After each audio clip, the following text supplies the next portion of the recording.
Canlı yayın. Herkes seni bekliyor oğlum merakla. Tabii ki. Ben şöyle. Şu an yayını başlattım. Kanallarda Ne paylaşıyorum. başlattın? Yayın başladı şu an canlı yayın da. Tamam. Ekran Duyurular verecek mi bana? vereceğim. Duyurularda falan paylaşıyorum. Paylaştık. Sana ekran açayım. Ondan sonra hemen Bak şöyle bir utanmıyor. chat'e döneyim. Yol kürekünü de koymuşsun oraya. Allah kahretmesin. Evet. Nasıl ama? Allah yolda olmasa olmazdı. Tamamdır. Bunu kapattık. Evet. Merhaba canlar. Merhaba. Kalitenin adresi, en iyi denemelerin olduğu Mukan TV'ye hepiniz hoş geldiniz. Çatır çatır deneyeceğiz arkadaşlar. Kendi hesaplarımızda çatır çatır deneyeceğiz. Bakalım anketimizi 167. Şöyle bir açalım.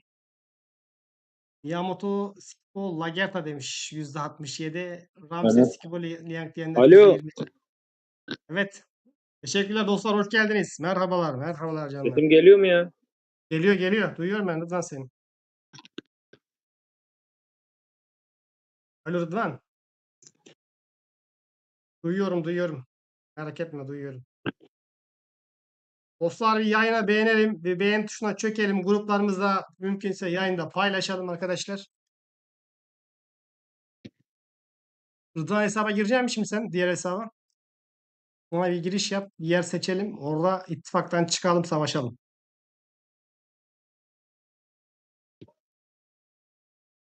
Alo. Sesim geliyor mu Rıdvan? Duyuyor musun? Şu an duyuyorum. Benim Tamam. geliyor mu? Geliyor. Net geliyor. Temiz geliyor. Sesin gayet iyi. Şey diyorum. Evet. Krallık bölgesinde bir yer seçelim. İttifaktan çıkıp savaşalım. Tamam. Ya Tunağan Bak, hesaptaymış ama ne yapacağız acaba? tamamdır. Hesapta. Sefere neydi? Ne geçiyorlar bunlar burada? Dostlar Truva varmış. Yayını beğenelim dostlar. WhatsApp gruplarımızda paylaşalım. Hani görmek isteyen özellikle Kılıçlı Birliği önemli. Çünkü oyundaki en ağırlıklı kullanılan birlik, en uzun soluklu birliklerden birisi. Gruplarımıza paylaşırsak sevinirim. Fazla falan uzatmayacağız zaten. Direkt mevzuya ne yapacağız? Anlata dalacağız. Chat'e döneyim ben bakalım. Chat'te Anlatamıyor. neler dönüyor, neler bitiyor. %57 Anlatamıyor. Miyamoto. Skipto Lageta demiş. Ramsesli Kompto'da %29'luk. Dostlar hoş geldiniz. Hepiniz hoş geldiniz. Selamlar, hürmetler arkadaşlar. Eyvallah. Alparslan videosunu izlediniz mi? Nasıl ama? Eyvallah Yavuz Selim hoş geldin kardeşim. Taner eyvallah. Sağ olun dostlar. Hepinize ayrı ayrı teşekkürler. Hoş geldiniz. Yazmışlar Skipo diye. Of. Ne oldu? Ne olsun be ya?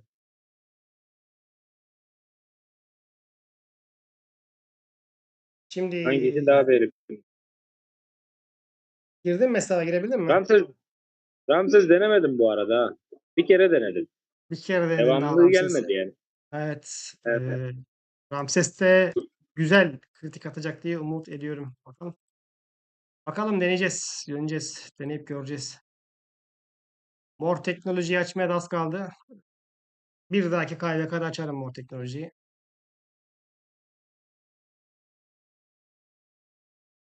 Görmek isteyen arkadaşlar şöyle göstereyim.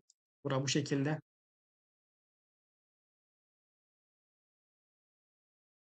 İçgörüde şöyle bir hal var. İçgörüyü sadece etkinlikten etkinliğe alıyorum. Onun dışında indirimli pakette hani böyle 224 liralık 46 liraya indiren kart var ya. Sadece o geldikçe alıyorum. 80 liranı bile almıyorum yani. 80 liraya indiranı bile almıyorum. Böyle bir düzendeyim şimdi. Burada bu şekilde. Şurayı yapacağız. İneklerimden memnunum zaten çoğu yayında gördük. Ramses'te falan kullanırsak süs ne olur? Onları falan hepsini teker teker anlatacağız arkadaşlar. Yorumlarda işte şu bildiğin süsü ne olur, şu kahraman süsü ne olur diye sorularınız varsa ki vardı birkaç arkadaşım yayın öncesi. Onlara da cevap vermiş oluruz. Şimdi nereye gidelim biliyor musun? Sevgili dostum. Nereye gidiyorsun? Yürü kardeşim. Truva da şu an bizim hesap Ya çıkart zaten bir defa vurdu yetiyor ya. Gerek yok çıkart birlikte. 8 yapma. milyon hasarını al Günahtır, geç. günahtır bu. Ya Dur zaten vursan çekeyim. da vurmasan da 2000 gümüş geliyor. Gel. Şeydeyim ben. Nere buranın ismi? Abdesthane. Muhafız rıhtımı. Muhafız rıhtımı. Doğu Krallık bölgesinin sol köşesi. Yes. Yes, I am from you. Geliyoruz. Tamam. Hadi bakalım. Birlikte köye bir dönsün. Oradan bir isimden alın. Mor tepem yok. Fakirim. Asıl muhta yapıyor Esef. Şaka diyorum. 1000 Tamam, tane falan olması lazım. ben ışınlandım buraya. Sen de şu köşeye ışınlanırsın. Hemen chat'e geri dönüyorum. Hemen hızlıca chat'e bakalım. Merhaba dostlar tekrardan selam vermediklerim. Hoş geldiniz teker teker. Yayını beğenirsek sevinirim arkadaşlar. Lan dertlenmiş diyor. Dertlenir tabii abi. Yodit ölmüş ölmüş. Yodit yani WhatsApp grubunda olanlar biliyor zaten. Yodit ölmüş ağlayanı yok. Vallahi Abi yok. neden mor Yalan da araştırmaya yok. gitmedin demiş. Mor araştırma paketleri çok pahalı. Gereksiz. Zaten zamanla olabilecek bir şey yani. Zamanla kendi birikiyor. Haftalık 1600'e yakın zaten kalitesi puanı bedavaya geliyor. Neden para vereyim? Ona vereceğim paraya giderim. İçgörü yaparım. İçgörü ilerletirim. Daha kârlı. Teknoloji alırsın en kötü be ya. Tabii teknoloji alırsın, onu alırsın. Daha kârlı. Şu an yani Mor teknoloji açanlarla ben kesiyorum yani. Mor teknolojisi açık olan arkadaşları diğer KVK'larda falan hani öyle fulllemiş değil de böyle orta şekerli açanları kesebiliyorum yani şu anki halimle. Merhaba canlar, merhaba, hoş E, geldiniz. Hoş geldiniz dostlar. Gel Erkan abi, sen de oraya gel. Bir ormancı görsün millet. Erkan abi arkadaşlar, Erkan Akça, chat'teki Erkan abi bu geçtiğimiz yıllardaki bütün orman yangınlarında müdahale ekibinde bulundu. Kendisi zaten orman mühendisi Ankara'da. Allah emeğiniz büyük abi. Allah kolaylık versin hepinize. Testleri 5 etmesin demiş. Aynen. Zaten Yavuz testleri 5 açtım. Gücümü öyle korudum. Testleri 5 yaptım. İçgörü puanı aldım. İşte içgörüyü ilerlettirdim. Teknoloji puanı aldım. Orası da kendi kendine geliyor zaten. Akıp geliyordu kendi kendine. Yani moru açtığım zaman bir patlama yaşayacağım. Onun farkındayım. Moru açtığım gibi patlama yaşayacağım güçle. Geldim. Hocam bu Libu ne oldu? Allah Libu Cuma günü detaylı gelecek. Şu an Libu'nun arkasına şunu yapın bunu yapın diye öneriler, videolar gelir arkadaşlar. Herkesin kafası karışık. Bu sıralama sistemi leş kötü. Yani onu koysan ne olur, bunu koysan ne olur? Beceriler değişiyor. Yani garip garip tuhaf tuhaf şeyler oluyor. Arkaya hasar vuran bir kahraman lazım. Bir de saldırıya şaşalı aman savaşçı şarkısına gerek yok deniyor. Eee, Ben elime almadan şu an için bir şey diyemiyorum açan arkadaşlardan. Bu hafta içinde 5 yıldız yapan ittifakımız ya da krallık 2'de gerçi var. Orhan'ın hesabı hazır. Olmadı Orhan'ın hesabı gireriz Krallık abi. 2 bozuk bozuk. Krallık Gerçeğini 2'den veririz. rapor falan alma. Krallık 2 bozuk. Krallığı Yok. bozmuş. Oyun, Ah, oyun krallığı bozmuş. krallığı bozmuşlar diyorsun. Hadi soyun. Buradan Ben, soyun. ben soyundum oğlum. Cıbıldakım. Tamam. Bir kilosu atıyorum önüne.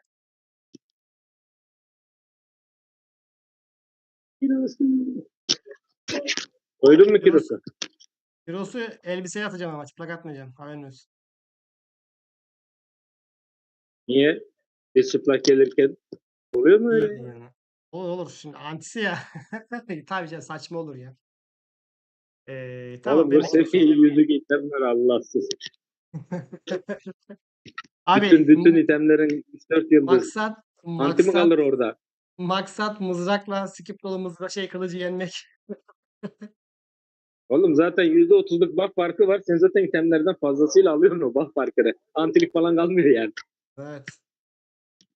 Bunu da çıkartayım. Sen şimdi bu beygirleri çıkarınca beygir teknolojisini kullanmıyorsun değil mi? Görmüyor.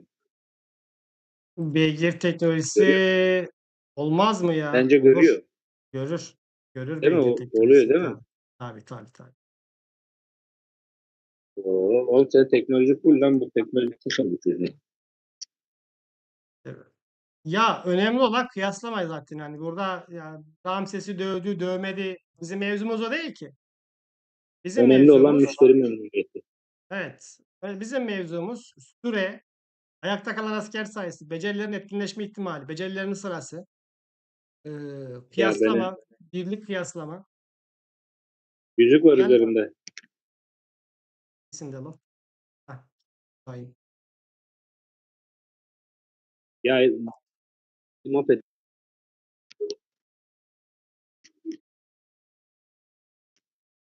Bu arada hiç kritik atmıyor ha. Çok nadir. Bugün bayağı sen denedin. Bir defa gördün değil mi kritik attığını? Bir defa gördün. Ya bak, ilk eski dizilimi denedim Fatih'le. Hı Vurdum. hı. İkinciye denedim şeyle, Skipo'yla. Abi yani 500K rapor aldık şeyden, Barbar'dan, Fatih'le. Attım Evet. ya gruba zaten. Skipo'yu koydum, vurdum abi 1 milyon. Oha dedim. Direkt 2 katı. Kritik falan havada uçuştu yani. Abi sonra belki 50 kere falan denedim ya, bir tane kritik vur ya. Kritiği geçtim. Bak orada 23 imza etkinleşmişti. Evet. 10, 11, 12 üstüne çıkmıyor ya. 50 kere denedim, o 12-13'ün üstüne çıkmıyor imza sayısı bir türlü. Kötü. Ortada bir bozukluk oldu. Bir gün içinde ne yaptılarsa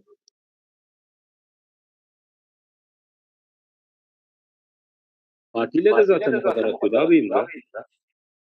Hmm. Benim atlar nasıl ama? 10 numara. Beygirleri Benim beygirleri, beygir teknolojisi görseniz zaten dersiniz ki bu nasıl çıktı? Bunlar nasıl çıktı? Bu? Abi ha, çok sabırlı davrandım ben. Çok sabırlı davrandım çıkarttım.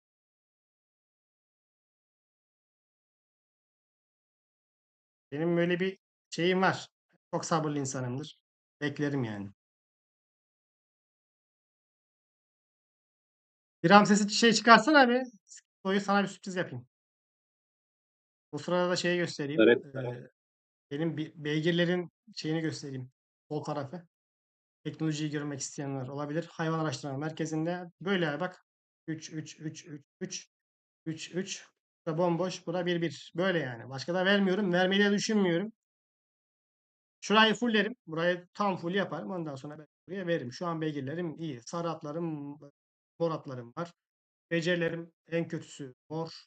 Geri kalan ortalama ağırlıklı kırmızı becerilere sahibim. Özellikle becerilere sahibim. 10 numara 5 yıldız. Kendi yağımıza kavruluyoruz. Hmm. Çıkarttı mı? Yapmış yap. Gel.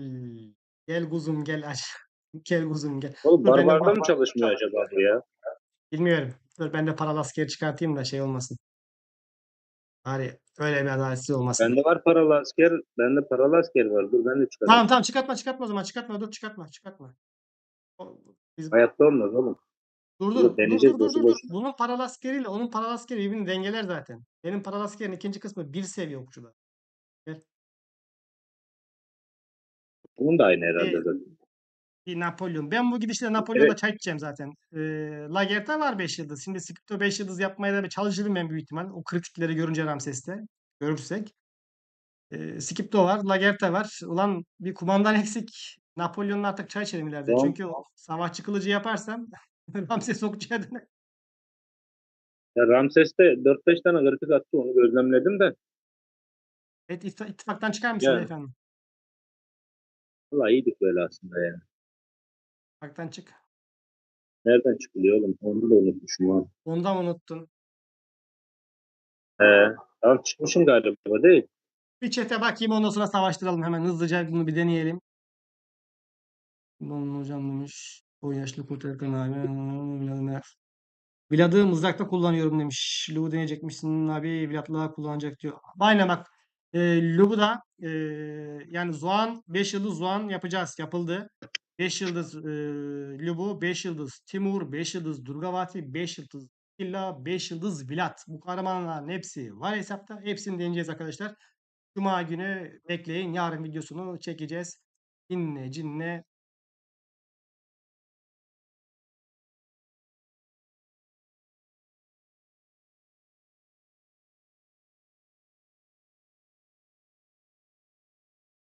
At. Of! Ne vurdu ama. Tabii arkadaşlar ben teçhizatlıyım, yüzüklüyüm. Gerçi yüzükler çöp de.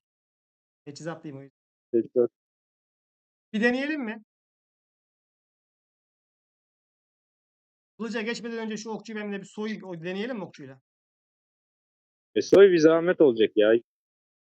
Tamam. Hacı bunun hani şeyi asker teknolojisi full değil mi? 5-5-5 değil mi? Para, paralı maralı. Yok oğlum ne beşi çıkar paralı maralı yok. Cıvıldak dene her şey.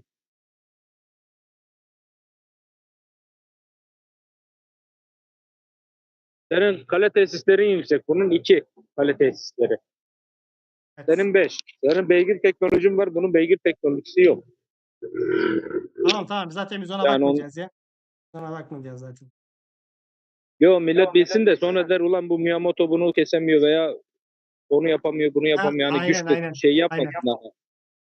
Yani arkadaşlar biz burada hani okçuya karşı nasıl Güç kıyaslaması yapmasın yani. şuna karşı nasıl diye güç kıyaslaması yapmayacağız. En iyi dizilimi yani Kılıçlı Komp'taki en iyi dizilim, en iyi performans hangi dizilimde yani hangi kahramanların oluşumunda ona bakacağız. Şunu bir savaştıralım, şunları bir kavga ettirelim arkadaşlar. Paralı askeri de söksene. Döktüm ya. Neydi abi?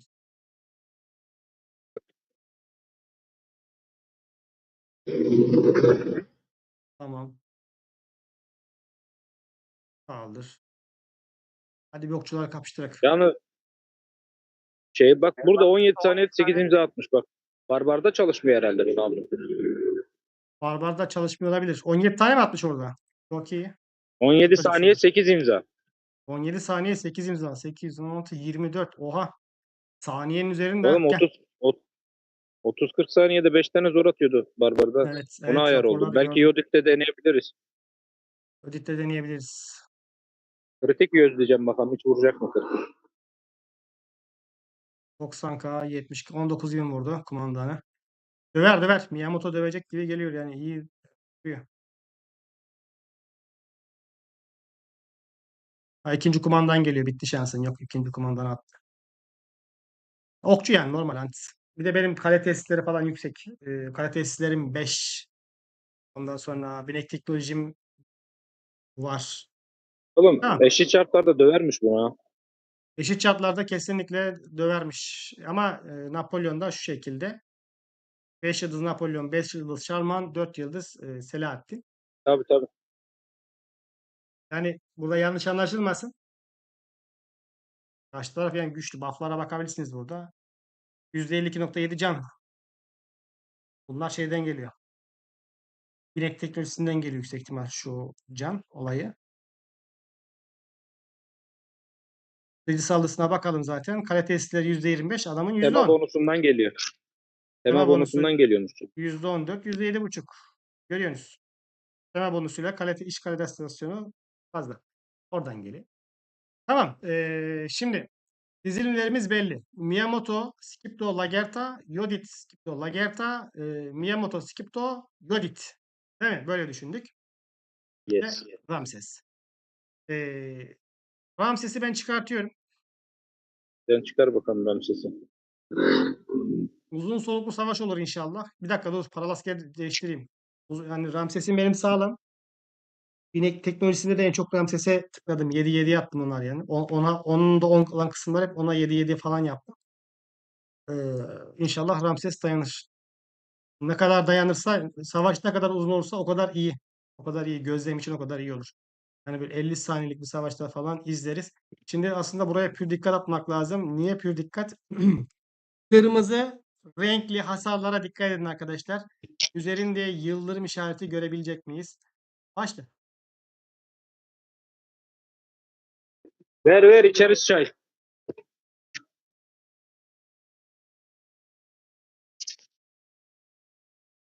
2300, 100, 4400, 3000, 5700, 2000. Güzel ama.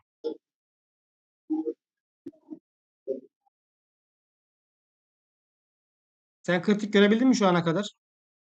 Yok. Ben de kritik göremedim. Yok hiç kritik atmadım. Bakalım bir Bakalım şimdi raporuna. 25. Oğlum 3 tane imza atmış lan Miyamoto 25 saniyede. Ana Ayrıntılar. şey e, 1 dakika ara verdik mi biz bu raporlara? 1 dakika ara vermedik. 1 dakika ara vermedik. Bekleyelim. 1 dakika Evet. bekleyelim. Lagerta'nın 1 dakikalık süresi de Lagerta ve olsun. Skippo'nun 1 dakika süresi var. Evet, Bekleme süresi. CD'si de olsun. Aynı CD Skipto'da da var. Skipto'nun da 1 dakika. Savaşa başlar başlamaz fetih durumuna giriyor ya.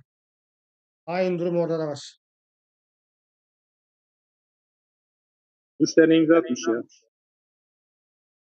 Dostlar bir yayını Bakayım. beğenirsek sevinirim. Taper yazmış ki her vaktin hayır hocam. Çok sağ ol kardeş. Hoş gelmişsin. Oyunla hiç alakam kalmasa da hala izlemek sayıyor. Eyvallah sağ ol reis. Güzel insan. Atladık demiş. Arsin aman ciğer yanarsa iş sakatlık o yaman türkü söylemek içermiş. Abi varsa Şalman yerine Robin Hood dener misin? Bende Robin Hood yok maalesef. Robin Hood okçu değil ki. Direkt süvari. Ha, şeyi mi diyorsun? Lubu için mi diyorsun? Bizim Tatanga'da var 5 yıldız.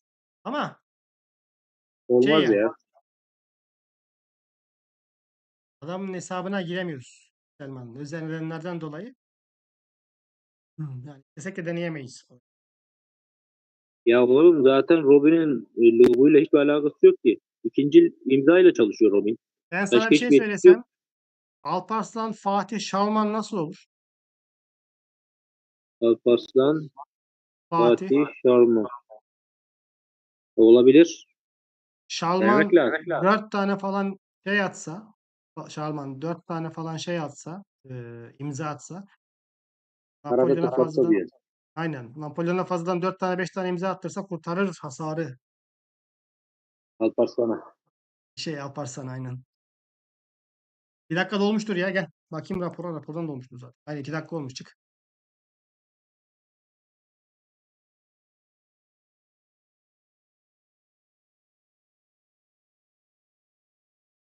Kumandana basmayalım. Sen bas ben basmayayım. Tamam. Abi Lagerta var Ben çok hızlı kritik, kumandana. kritik kolluyorum ben ya. Ha sen Atıyor mu kritik diye olla. de. Ben de Atarken kritik görmedim olluyorum. arkadaşı daha hiç. Şey mi yapsam kumandan becerisini kapat yapıp ben kumandan atmasam mı? Öyle yapalım mı? Yok atsın da ya sıkıntı yok.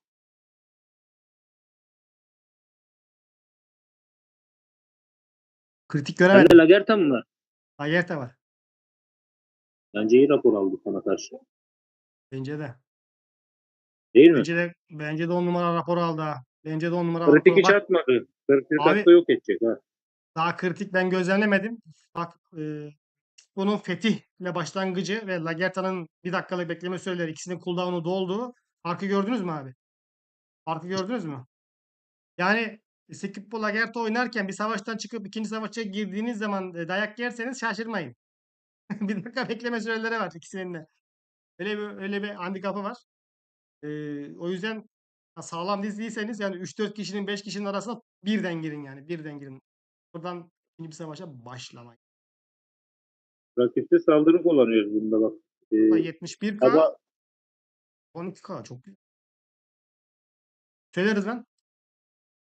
ya imza sayısı düşük diye atmıyor diye ben rakipsiz saldırı koydum da sabah o Hı rapordan sonra ben şeyi kullanmıştım. Hiddetli hücum koydum. hı. Hani Hı. 23 imzayı görünce dedim yani daha iyi olacak. %100 hasar arttırımı.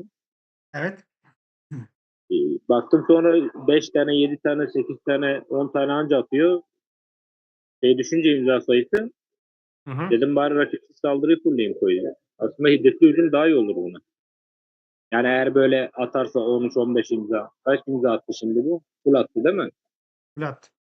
Ya Bakalım. 36 11 bin saniye 15 12 imza. 12 bin birlik yenilemiş Lagerta ile Skippo ki Skippo'nun şeyi ana susamışı daha yıldızsız. Buna hiddetli hücum kesin koymak lazım ya. Hiddetli hücum mu diyorsun? Yani 15 imzaları görüyor. Şimdi 5 tanesinden sonraki yani o 10 imza %100 hasar arttırımıyla vuracak. Hı. Yani 10 imza değil 20 imza hasarı çıkartacak orada. Raketsiz saldırı 5 kere 6 kere vurmuş. Ama onun Evet. hasarını yakalayamaz o. Yani hiddetli hücum daha iyi olur. burada. Eğer gene bu rakamları tutturursa yani. Sabah o yüzden değiştirdim ben geri rakip saldırı koydum imza atmayınca. Ama Barbar'da atmıyor. Burada atıyor bak gene. Yodit de çalışabilir bu arada eğer böyleyse. Tamam, şimdi birazdan götte deneriz. Olmadı.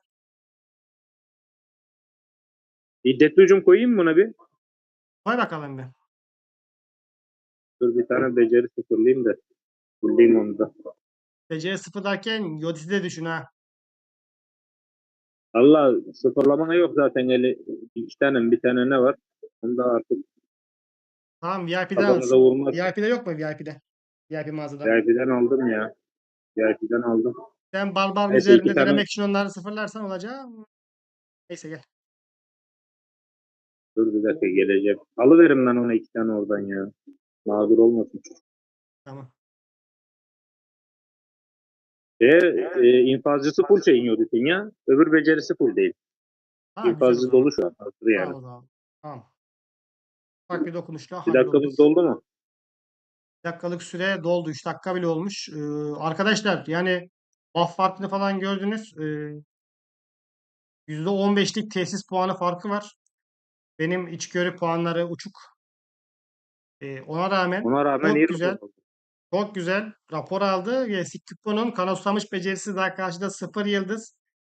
Eşit şartlarda ben net keser diyorum. Net keser. %100 keser ya eşit şartlarda. Yani şu an Hem de Lagertalısını yani. evet. Lagertalı Ramses'i. Evet. Bu arada bende Lagertalı Ramses var. Yani Şarmanlı Ramses'ten çok daha güçlü arkadaşlar. Çok daha güçlü. Bilen bilir. O kadar anlattım zaten. Daha bir de anlatmama gerek yok. Şu an Ramses'in en meta dizilimi bu. Sikko gelene kadar daha Sikko denemedik ama Şarman yerine Lagerta 10 numara 5 yıldız daha iyi, daha güçlü. Gel. Birazdan ne demek istediğimi anlayacaksınız. Ramses'in kumandan atma hızına bakın arkadaşlar sadece. Öfke dolumuna bakın. Ben kritik kullanıyorum şu an. Bak şimdi kumandan doluşuna bakın arkadaşlar. Bir kritik atsa var ya güzel atar çıkartacak gibime geliyor da kritik daha göremedim ya. Ben Abi çok iyi vuruyor yalnız ha. çok Ben iyi sana vurdu ha. söyleyeyim. İddetli hücum abi şey. Hmm,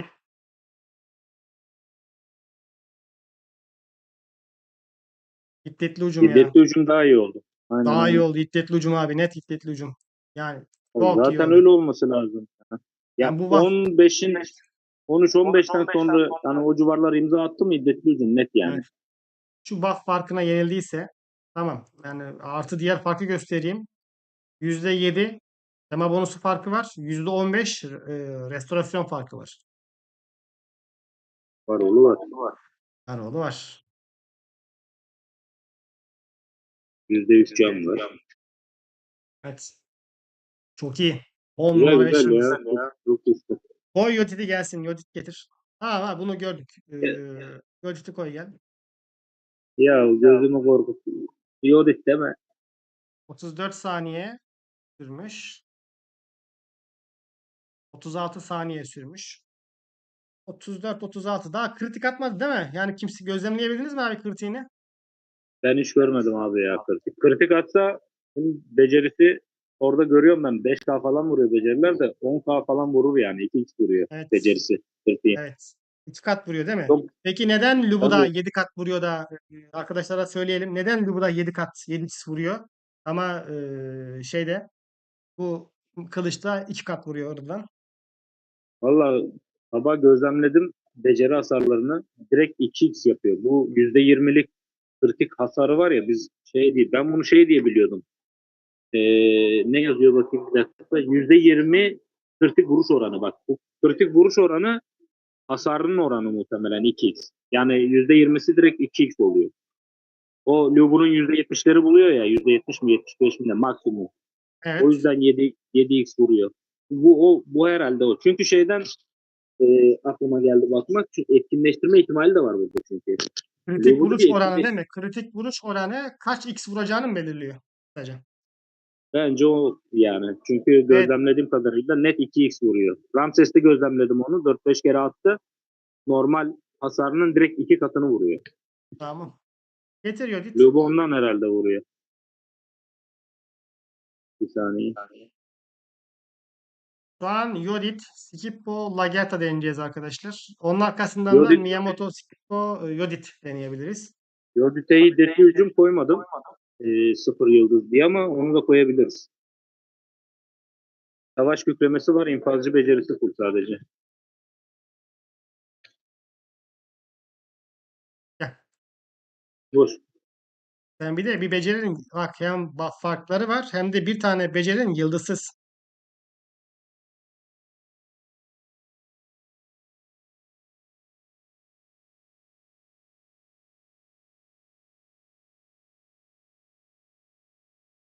Buraya gidiyor ha. Kafa kafaya gidiyor da Yok yemiyor. yemiyor. Yodit'e bakayım. İmza sayısı merak ettim ya. Ben de hemen imza sayısına bakalım. Bir dakikalık bekleme süresine girsin onlar da. 20 saniye 10 tane. 23 saniye sürmüş. Yani Miyamoto'lu kompu kesimde bile 36 saniye sürmüştü arkadaşlar. 36 saniyede kesebilmiştim. Bu 23 saniye sürmüş. E, Lagerta'nınki az çalışmış burada. Ha. Ben sana diyeyim. Denenir bir daha bu. tamam deneyelim. Yok. Yodit'in başlangıcı daha iyi gibime geldi.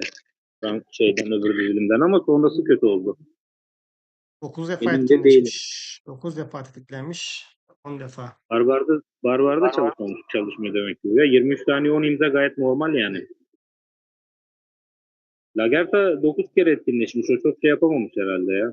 Dur bakayım. Hı, Şiddetli hücum koyacağım şimdi burada bunu. tamam. Süre dolunca başlayalım. Çıkarayım ben dışarı. Evet gel. Ramses'e komutan Peki. gelince o döver. Hep aynı muhabbet işte. Aynen öyle Aykut. Aynen öyle. Şeyde de Fatih geldiğinde de ilk öyle oldu. Fatih geldi. Fatih'li şekilde pardon Lagerta. Lagerta geldi abi. Ramses'i dayak yemeye başladı. Sonra biz Lagerta'yı Ramses'e koyunca Ramses Miyamoto'yu geri dövmeye başladı. Sonra Ya Liang aslında gelince Yalçın bu hangi bu? bence doğru bir hareket ya. Bence doğru abi ya. Yani her sezon mesela Lugu her sezon güçlü. Yani hep güçlü kalmaması gerekiyor bir dizilimin. Yani Kesinlikle bir hep sezon güçlü kalınması savaşçı gerekir. oynasın, bir sezon taktikçi kılıç oynasın hani. Misal. Yani Bak bu sistem doğru bence. bu sezon benim yatış sezonum olacak. Bende iki tane mızrak var. Görüyorsunuz bir tanesi bu. Bir tanesi de bu. Bu birliğim var. Kikupo geldi şimdi. Meydanda bir dünya tonla şey olacak. Kılıç olacak. Lübü olacak. Benim mızraklarım hepsinden dayak yiyecek. Ramses kılıcım dayak yiyecek. Okçum zaten hiçbir şey yapamayacak. Lübü'den dayak yiyecek. Ben dedim yani ben sezon altta yatarım. Çil çil oynarım abi. Yapacak bir şey yok. Sezon altta yatarım. Birikim yaparım. Sezon 7 inşallah bizim yüzümüzü güldürür. Bir daha deneyelim Yodit Skip ve Olay Ertay'ı. Hiddetli hücum koydum bu sefer ya. İmza Hiddetli sayısının 10 hücum olmuş gene. Lagerta biraz daha çalışırsa güzel vurur. Kritik bakalım. göremiyorum. Sıkıntı o ya.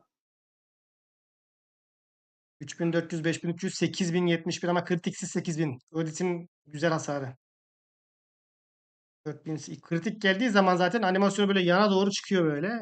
Kendini belli ediyor. Ben buradayım diyor kritikli hasar da. Göremiyorum hala. 6000 yok abi. Atmıyor kritik yani namussuz. Atmıyor kritik. Ben Kritik orada atmıyor. Böyle de iyi ya. Yodit de iyiymiş. Fena değil abi yani. Yodit de iyi. Aralarında öyle ağım şahım bir fark yok. Ama tabii Miyamoto'lu komp biraz daha iyi. Sebebi ne? Daha çok imza atıldığı için daha çok etkileşime giriliyor. Etkileşime daha çok girildiği için. Ama Yodit de iyi yani. Yodit'in varsa aman Miyamoto bir tık daha iyi ben Miyamoto yapayım diye zorlama. Elinde Yodit'in varsa Miyamoto'nun yoksa net hiç düşünmeden Yodit oynayabilirsin. Elinde ikisi de varsa Miyamoto oyna. Ya bu şey Skipper aslında çift DPS istiyor. Onun özelleştirebilir becerisi iki komutanın da hasarını arttırıyor. %15 kudret bonusu. Yani Yodit'e bir 100 şans daha verelim. Anlat sen anlat. Demeye devam et. yani %15 kudret bonusu hasar arttırıyor. Diğer iki komutanın o da kudretine göre %30-40 arası hasar arttırımı veriyor. 3 saniyeliğine veriyor ama her şeyde birlikte imza aktif becerisi çalıştığında zaten birlik full atıyor. Yani soluksuz onu veriyor muhtemelen. Hani boş geçeceğini sanmıyorum. 3 saniyelik bir boşluk hiç oluşmuyordur yani. Lagerta atmasa Miyamoto atar, Miyamoto atmasa Lagerta atar illa yani. Abi O yüzden çift DPS oynamak bu dizimde daha mantıklı. Yani daha mantıklı. Miyamoto Yodit, işte Miyamoto Lagerta işte deneyeceğiz tabii. İşte bu şekilde hepsini denemek lazım yani. Bak burada çift DPS olmuyor mesela. Bak Yodit, Skipper Lagerta'da Lagerta hasar atamıyor mesela arkada. Aynen. Lagerta'nın hasarı düşük kalıyor. Düşük kalıyor. Yani bence bu dizilim iyi bir dizilim değil. Tamam, Yodit'in hasarı çok güzel. Diğerine göre dengeliyor tek başına. Diğer ikiliyi, Miyamoto Lagerta ikilisini dengeliyor gibi. Yakın biraz. Ama burada Lagerta çok pasif kalıyor hasar olarak.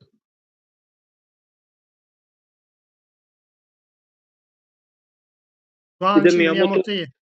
Yodite Miyamoto iyi.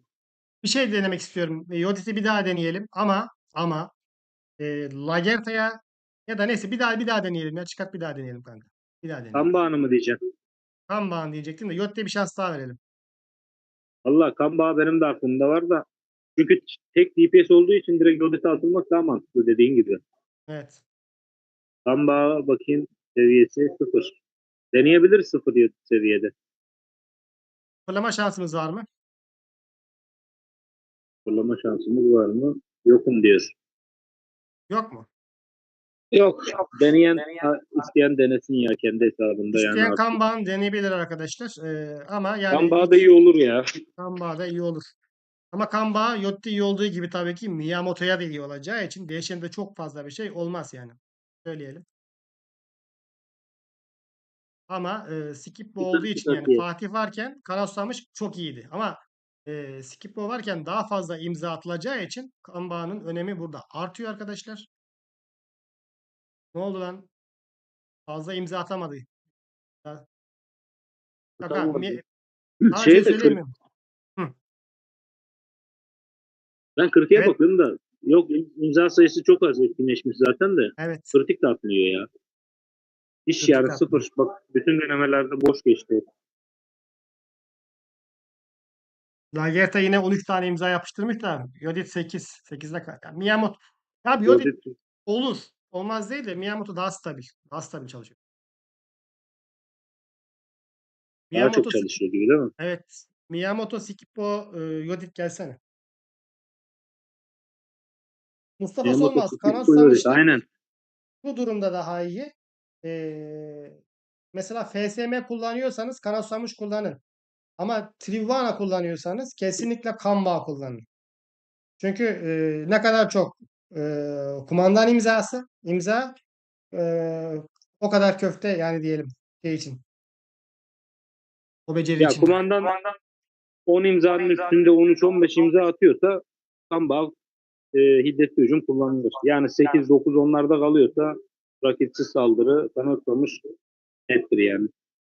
Evet. Umarım bu kısım anlaşılmıştır. Dur Saldır. bakayım, bir dakika dur bekle, dolmamış da. Tamam bekleyelim bir dakika. Şu rapora bir daha bakalım. Şu güzel rapora bakalım bir daha. Senika 16 defa etkinleşmiş.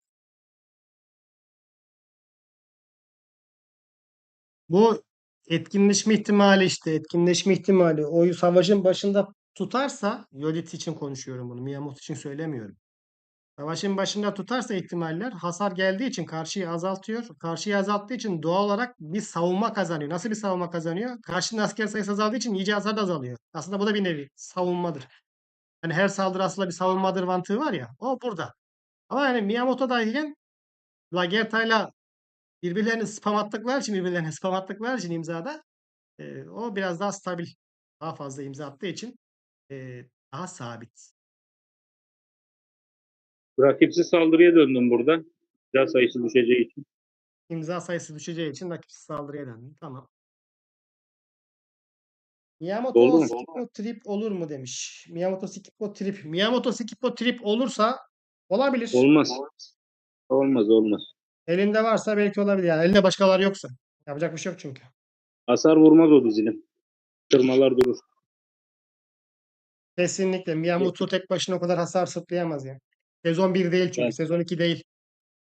değil değil. Çıkaramaz o hasarı. Sezon 1, sezon 2 olsa okey. Ama bu sezonlarda imkanı yok. Miyamoto'nun tek başına hasar çıkartması. Ya, tur sistemi diye bir şey var abi. Şimdi 3 saniyede bir tane imza atacak. Yani bütün beklentim bu. Şimdi Lagerta'da tur sistemi de var ama şimdi birbirlerine sürekli etkileşim halindeler. Yani tur dışında da attırıyorlar. Tur dışında da imza atıyor. Bir saniyede 3 tane imza atılabiliyor yani Lagerta varken. Böyle bir durum Yani var. o yüzden o hiç yanaşmasın onlara. Ah, derdim. Lagerta Trip Skippo. O hiç olmaz kardeşim. Lagerta'yı hiç düşünmesin kumandan olarak. O Öyle hiç, bir o dünya hiç, yok. o hiç olmaz. Fantezi onlar. Aynen öyle. Sen Miyamoto getirdin. Miyamoto, Skip'le Yodit işte. Tamam. Miyamoto Skipo Yodit. Bunu bir 3 tur deneyelim. 3-4 tur deneyelim bunu, tamam mı? Bunu bir Valla 3-4 ben tur deneyelim. Şans verelim yani. sen bilirsin. Ben olsam denemem. Ben denedim bayağı bunu da. Abi bu dizilim Lagerta'sız oynanmaz gibime geliyor. Çünkü bu Tikifon'un imzasında bu 4 imzadan sonra mı veriyor ya Hı hı hı. bu kritik muhabbeti. Ha dağıtmıyor kritik de neyse hani o mantıkla söylüyorum. Ne kadar yani Lagerta olursa o kadar çok imza atıyor. Bunlar Evet. birbirinden bağımsız az imza atıyor. Yani onun imzasına istinaden şu an kritik atmadığı için bir şey diyemiyorum da kesin 29 Lagerta saniyenin yani. 18 saniyesinde imza atmış Miyamoto. 29 saniyenin 27 saniyesinde imza atmış. Ha şuna baksana. Lagerta'sız imza atacağı tutmuş arkada. Gerçi Ya Miyamoto Miyamoto attırıyor da. attırmıştır ona Miyamoto iki üç attırıyor da. tane de. Aynen 2-3 tanesini Miyamoto atmıştır. Ve 4 tanesini bence Miyamoto attırmıştır. 29 saniyede. Olabilir yani. Özlemlemek lazım. Neyse bunu bence denemeyelim. Asker öldürmeye gerek yok. Ramses. Kart Ramses'iz. Ramses. Herkesin Skip. herkesin beklediği şey bu zaten. Herkesin beklediği kapışma arkadaşlar. Ramses. Liang. Lagerta var. Karşıda da Ramses. Skippo. Lagerta var. İmza sayısı mı yoksa kritik hasar mı kazanacak göreceğiz. Çünkü karşı tarafta Lagerta olmadığı için benden biraz daha az şey atacak. İmza atacak. Ama kritik attığı zaman onu karşılayacak mı? Absorbe edecek mi? Ne yapacağız? Ona bakacağız. Ya Eğer bunda iyi gene kritik olursa gördüm ben. bak eğer iyi olursa şöyle bir şey de yapalım. Ben çift mızrak çıkartayım. Hatta 3 mızrak çıkartayım ben. Bende 3 kıta 5 yıldız mızrak var. Ben 3 kıta mızrak çıkartayım. 3 vs 1 atalım. Olabilir. Fantazi yapalım. Mantıklı. Sıkıntı yok. 1 milyon tane mızrağım var TY'de. Feda olsun. Önemli olan eğlenmek. Aynen. Şimdi şeyi boşalttık Ramses'i. Dur, Liang'ı da Tamam. boşaltayım.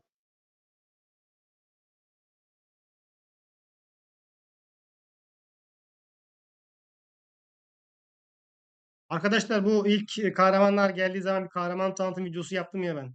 Rıdvan'la beraber. Hatırlıyorsunuz mu? O son bölümünde Skippo vardı. Orada direkt ne dedim? Miyamoto, Skippo, Lagerta. Çift TPS. Evet. Orada bunu söyledik. Benim, senin şimdi bu şartlarda erken de olacak kumandanın.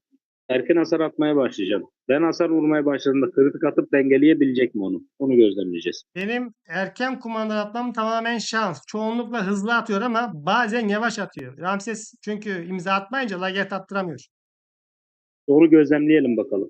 Erkenini, Tamam. normalini. Bazen ben gözlemliyorum. Bazen patır patır patır doluyor kumandan. 6 saniyede falan attığımı da hatırlıyorum ben. Bazen 9 saniye attığımı da hatırlıyorum ben kumandana. İlk kumandan sıkıntılı.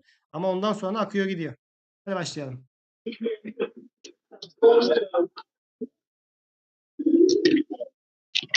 Mavi kritik görebilecek miyiz? Mavi kritik görürüz ya. Ben attım.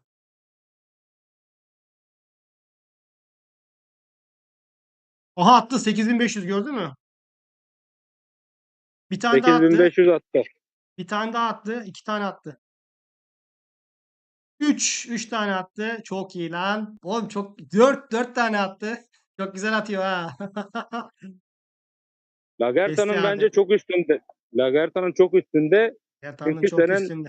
bu bufflarına rağmen bence 5. çok üstünde yani. Abi 5 tane attı. 5 tane attı.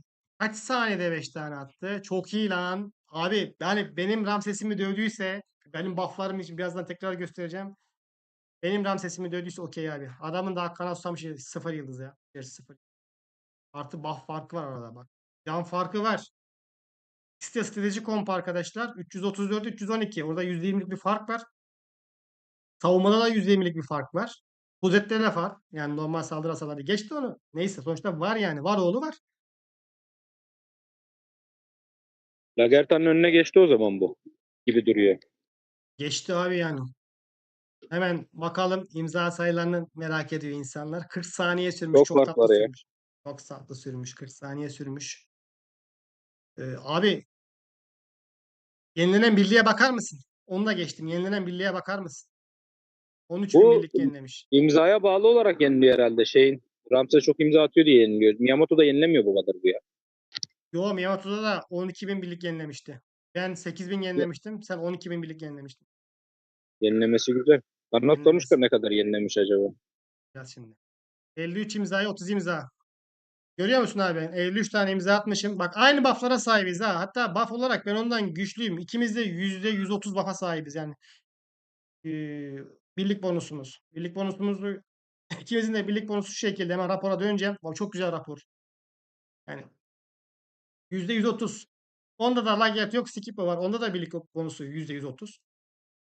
Ona rağmen ona rağmen atılan imzadaki hasar farklarına bak. 53 imzaya 53 tane imza atmışım. Adamdan 23 imza fazla atmışım. Kumandan sayılarımız aynı. Tabii süre uzasa Kritik ben 4 at. hasarlarını kontrol ettin mi? Yani normal hasarla kritik hasar arasındaki fark 2x miydi? Dikkat ettin mi hiç ona? Evet, dikkat ettim. 6K, 7K, 8K. 6K, 7K, 8K. Bu da büyük ihtimal hani bu 3 hasarda gördüm. Bu da şundan kaynaklanıyor. Ramses'e denk gelmiştir. Ramses'in sırasındayken atmıştır. Yangın sırasındayken atmıştır. Lagerta'nın sırasındayken atmıştır. Çünkü kumandanların kendi sırasında yediği hasarlar statlarına orantılı. Onlarla bağlantılı. Kritik ne kadar atıyordu? Dedim ya en düşük kritiği 6.6 idi. 6 idi. 6.200 falandı. En yükseği de 8'di. Şimdi bir daha Normal yapacağız. hasarı ne kadardı? Becerinin? Becerilen normal hasarı 3K. 3K, 3.5K. Tamam 2x atıyor o zaman. 2x atıyor. Abi 30 imzayla 114 bin vurmuşsun. 30 imzayla 114 bin vurmuşsun. Yani 30 imzadan minimum %10 ihtimali değerlendirirsin. Gene bir 3 tane falan şey atması lazım. Kritik 4 tane mi attı? 5 tane mi attı? 5 tane attı. İyi güzel atmış. Bir artı normal saldırılar da onlar orada da kritik atmıştır. Dünya tonu normal saldırı attı orada. Onlar da kritik. Yani beyazlara dikkat etmedim. Mavilere odaklıydım da. Liang 7 Normali imzaya attırmıyor 7 ya. imza. Senin Liang iyi iyileştirmiş ha. İkimizin de aynı ama seninki benimki niye böyle ya azdı senin? Seninki fakir. Benimki fakir. Patatessiz. Bende var bir sıkıntı ya. Millet, arada da öyle. Milletin Liang'ı 3K 4K yeniliyor. Benimki 2K yeniliyor. Ben anlamıyorum bu işi. Niye böyle? Bir, birlik bonusundandır ya seninki. Senin de şu an birlik bonusun %30, 130. Ama gerçi senin asker sayın da. Neyse, sen kritik attığın için fazla. Diyelim Olabilir. geçelim. Lagerta. Bizimki 11'de. senin Lagerta daha az çalışmış gibime geldi ha. Normal mi bu? 11. Normal. 40 saniyede yani. Gerçi normalde değil. Bir daha deneriz ya. Bir daha deneriz hacı. Bir daha deneriz. Bence de normal değil ya. Valla askeri harcayacaksak burada harcayalım. 37. 37. Ben bu Tuna'nın hesabında Miyamoto Fatih Lagerta devam edeyim. Bu Skipo'yu buraya çekeyim. Çift kılıç oynasın çocuk ya. Fatihli de oynar kılıç gene devam eder ya. Valla Lagerta. Aynen Ramsey çift kılıç olabilir ki. Geliyorum. Gel bir daha. Gel bir daha. Bir dakika Yapıştır. bir. Bir saldırma bir saldırma. Miyamoto Lagerta trip dener misiniz demiş. Hacım Miyamoto Lagerta trip vurmaz hasar vurmaz Arsin. Hiç denemeyelim. Mia trip Lagerta çok iyi demiş. İmkansız. Tribuvana yok zaten Kıyaslama dizilimde yapmadık şeyde ki ya Mia Lag trip hesapta. Ramses'i alabiliyor mu? Olabiliyorsa boşuna yapmayalım. Mia Lagerta trip Ramses'i alabiliyorum. Alamaz. Hasar çıkmaz. Hasar. Anlatamıyorum. Hasar çıkmaz. Truvana yok zaten hesapta ya. Lubu'da imza Truvana etkisin. bir yıldız. Miyamoto trip Lagerta. Bir yıldız değil mi? Şansımız yok. Bir yıldız Şansımız ya. yok Fatih arkadaşlar. var 5 yıldız. Denerdim ha. Valla denerdim de şans yok işte yok. Fatih 5 yıldız var değil mi orada? Lubu'da imza etkinleştiğinde %50 hasar bonusu ile birleştiği için fazla oluyor demiş. Liang'ı çıkarıp koysak Ramses Skip Lagerta. Ramses Skip deneriz. Deneriz. Ona deneriz. Gerçi Rıdvan sen gün içinde denemiştin. Çok kötü olmuştu değil mi? Olmuştu da Okçu da olacak. Barbar'a karşı şimdi Okçu da güven çalışmaz. vermedi Barbar'a karşı. Burada Okçu da burada farklı çalışmaz. çıkıyor. Ya benim kafam neye gitti biliyor musun? Mia Lagerta Trip. Bak Ersin yanlış anlama özür dilerim. Benim kafa şeye gitti ya. Miyamoto Lagerta Trip var ya ben onu şu an çok odaklıyım. Çok yükseldim. Miyamoto Skippo Lagerta diye algılıyorum. Tamam tripli çıkar hasar çıkar reis çıkar. Kusura bakma. Skippo'ya odaklandığım için orada tribin tamam çıkar reis çıkar doğru söylüyorsun. TPS her türlü çıkar. Ama bu hesapta trip 5 yok. Diğer hesapta trip 5 var. Menajer hesabında. Orada deneriz. Arsin senin için söz deneyeceğim kardeşim. Bunun için yapacağım bir videoda da onun sonuçlarının neticesini paylaşacağım. Haberin olsun. Sırf senin için kardeşim. Ne Yalçın yapalım? Deneyelim mi? Efendim? bu Ramses Skippo Lagerta var ya ben bunu Barbar'da dedim, kötü dedim de bu Barbar'da düzgün çalışmıyordu zaten. Bunu bir deneyelim gene.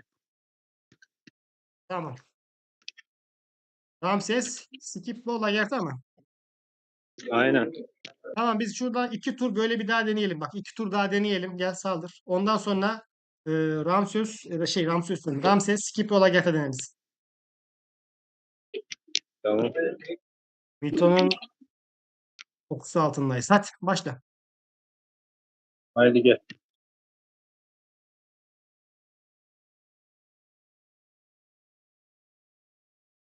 Abi ben imzaya basacağım Sen de bas kumandana. Basıyorum. Dolarsa. Bak senden önce attım. Arada 15-20K'lık bir şeyle attım. Şeyleri kaçırdık. Kritikleri kaçırdık. 6K, 7K peş peşe attılar Dedik kritikleri. Ondan önce de atmıştır. Ben kaçırdım onları.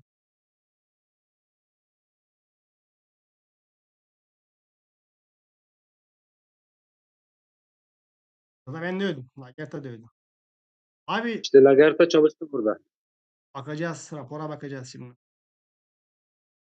Erken doldu ya. Sen 1,5 imza attın. 1,5 olduydu senin kumandan. Biri Sen, attı yarıya doldu. Ben ikinci attı. sen kumandan attığında aradaki asker sayısı farkı 20K'ydı. Aynen. 52 imzaya 111, 25 imzaya 71 bin. Abi imza sayısına bak ya. Bak 35 saniyede 52 imza arkadaşlar. Saniyenin ne kadar üstünde görüyor musun? 17 tane. Saniyenin üzerinde 17 tane fazladan imza atmış. Bu neden Senin kaynaklanıyor? Bunu hep üstüne bastıra bastıra söyledik. Lagerthe o kadar çok hızlı kumandan attırıyor ki bu namussuza. Attığı kumandan becerilerinin tetiklediği imzalar üst üste birikiyor. Bir Yalçın. saniyede 2 tane 3 tane imza atıyor efendim. Senin Lagerta'nın imzası 3 tane. 3 tane. Nasıl oğlum bu rapor yanlış ya. 3 tane tetiklenme ihtimali yok. Tetiklense Evet. 3 tane o kadar imza atma şansı yok zaten. 3 Tabii. taneyle. Ben burayı 20-21 tane falan bekliyordum biliyor musun? Tabii canım ya. Niye 3 tane yazıyordu? Ya bu oyunun nalet geçsin bu oyuna ya. Her yeri yanlış yamuk. Tövbe yarabbim. Gelsene bir daha. Gelsene bir daha. Geleceğim. 2 dakikada olsun. 1 dakikada olsun. Niye 3 tane yazıyor ki orada abi? Çok daha ben orada 19 en kötü 18 ama en fazla da 21 bekliyordum yani. O civarlar bekliyordum ben. 3 tane. Ya, hakkı o Ve zaten de burada yazması yanlış bence. abi 3 tane atmasına rağmen bu kadar imzayı nasıl attı? Zaten aynen. Yani atamaz. İmkansız. Var oyunda bir ibnelik ya. Yok ya Çinliler oyun yapamıyor. Lanet gitsin Peter Allah belanı versin. Sülaleni seveyim senin. Başka türlü. Ne alaka abi? Ya o 3 imzaya sen normal standart 30 tane falan anca atman lazımdı. İmza.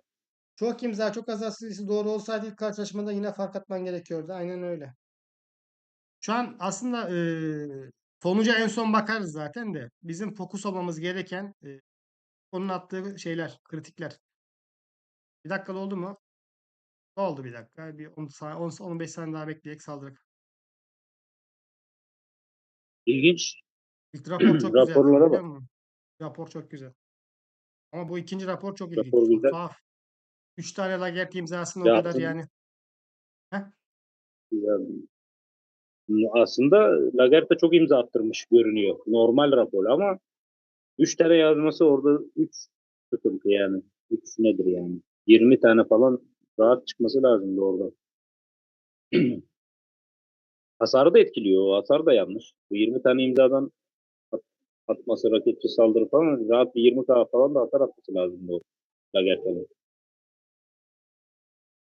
Şu ilk rapora bakayım Lagerta ne kadar atmış. Hasar atmış. Bak 10K hasar atmış burada.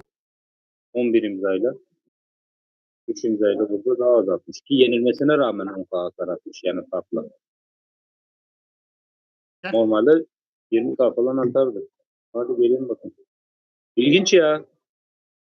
Kumandana Oyunun her yeri tıklamayacağım. yamuk abi ya.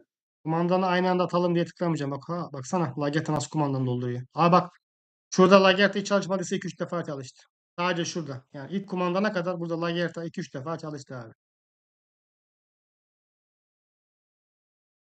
4200, 3900, 3000 vuruyor normal. 9000 9000 vurdu. kritik attı. 9000 vurdu. Normalde 3K, 5K attı kritik. 5K 3000 attı. falan 5K vuruyor daha normal. attı. 2x ya direkt bunun şeyi. Kritiği belli Aynen. yani net.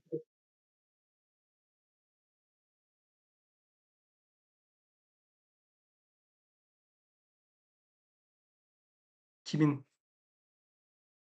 Orada asker sayısı düştü şimdi. 1000 vuracağını 2000 vurdu. Gazeteye bakıyorsan 16 bak tamam bu normal. Öyle olsa tamam eyvallah. 18K hasar atmış tamam normal bu rapor. Şu an okey. Şu an net en iyi rapor bu. Yani kafa kafaya. Bence ilk rapor da doğru değildi. İkinci rapor da doğru değildi. En iyi rapor bu. Evet, Doğru o rapor. saniyenin üzerinde Bence. 8 imza atmış. 16 defa teklenmiş. Aynen bu rapor doğru bak. Buna okey diyebilirim. 16 defa. Abi orada 40 saniyede 3 defa tekleme. Bir de o kadar çok hızlı kumandan attı ki ilk başta. İmkansız. Yani o rapor imkansız. O rapor gerçekten. Bir tur daha Bakalım şans kafa verelim kafaya mi? verelim. Kafa kafaya gibi ya bu şekilde. Lagerta bir Ama tık önde senin gibime geliyor. buff'larına rağmen iyi dayanıyor. Ya senin buff farkın var yapsın şimdi. Buff farkına göre yani şimdi erken hasarda senin buff'ın yüksek. Erken hasarda canını hızlı düşürüyorsun rakibin. Evet. Eşit olsa değişir her şey yani. Ya Gerçi doğru Lagerta bir tık önde söylüyorsun. gibi görünüyor ama bence kafa kafaya yani. Senin kalitesi kaç şey? 2 abi İçerisi. kalite isteği kötü. 2 mi içeridekiler? 2 2. Benimkiler 5 bak. Hastane 5, savaş salonu 5, hastane 4 oluyor. Kılıç 5 oluyor. Yani Ya kaliteli var. sadece bak, %15 savunma bonusun, %15 saldırı bonusun var. Orada hasar bonusu farkın var. Savunma bonusu farkın var. Savaş Evet. salonuna falan. Beygir Mesela teknoloji farkın var. kılıç saldırısı ona 7. 10 buradan geliyor. 1,5 buradan Yani geliyor. Cana %3,75 eşit geliyor. çok eşit şartlarda hani direkt eşit şartlarda olsa Skippo da iyi yani. Öyle kötü diyemeyeceğim. Lagerta'nın Evet. altında da diyemem. Şu an bunlara rağmen kafa kafaya diyebilirim yani. Aynen. Bu kadar buff farkı Yani, çok yüksek arkadaşlar. %10'a %15, yani %15'lik sadece testten fark var. %15 total. yani sende Skippo olsa bende Lagerta olsa bence çok farkla kesersin yani. Gelsene şeyle. Hem Lagertha hem Skippo'yla. Öyle mi geleyim? Ramses, Şalman, Skippo'ya ne dersiniz demiş. Heh, Liang yani Liang bariz çok daha üstün. Şalman yazı tura bak. Yani Şalman niye yazı tura? Şalman şimdi 2 tane imza attırır 40 saniyede. 40 saniyede 7 tane de imza attırabilir. 7 tane imza çok büyük hasar. Çünkü %130 küsür buff'la attırıyor Ramses'i. Yani çok kumar oluyor Şalman ya. Liang sabit strateji veriyor, hasar artışı veriyor. Huzurlu sığınak var. Temiz. Gel. Bismillahirrahmanirrahim. Burada karşıda Ramses, Skippo, Lagertha var. Full 5 yıldız abi her zaman. Hmm. Benden önce attım kumandanı. Lagerte sayesinde. Lagata var. Skippo'nun da şey Kritik hasarları sayesinde. düştü bak. Ya bu Ramses'i var ya savaşçı 3803. kılıca çevireceksin. Keyfine bakacaksın yani. 2 tane peş peşe kritik Çevirsene attı. şunu. 3800, 3800. 2400 vurdu. 2200 vurdu. 1700 vurdu. Çok güzel atıyor la kritik. 5-6 tane attı. Ya şey çok düşüyor buff'ı Ramses'in bu şekilde.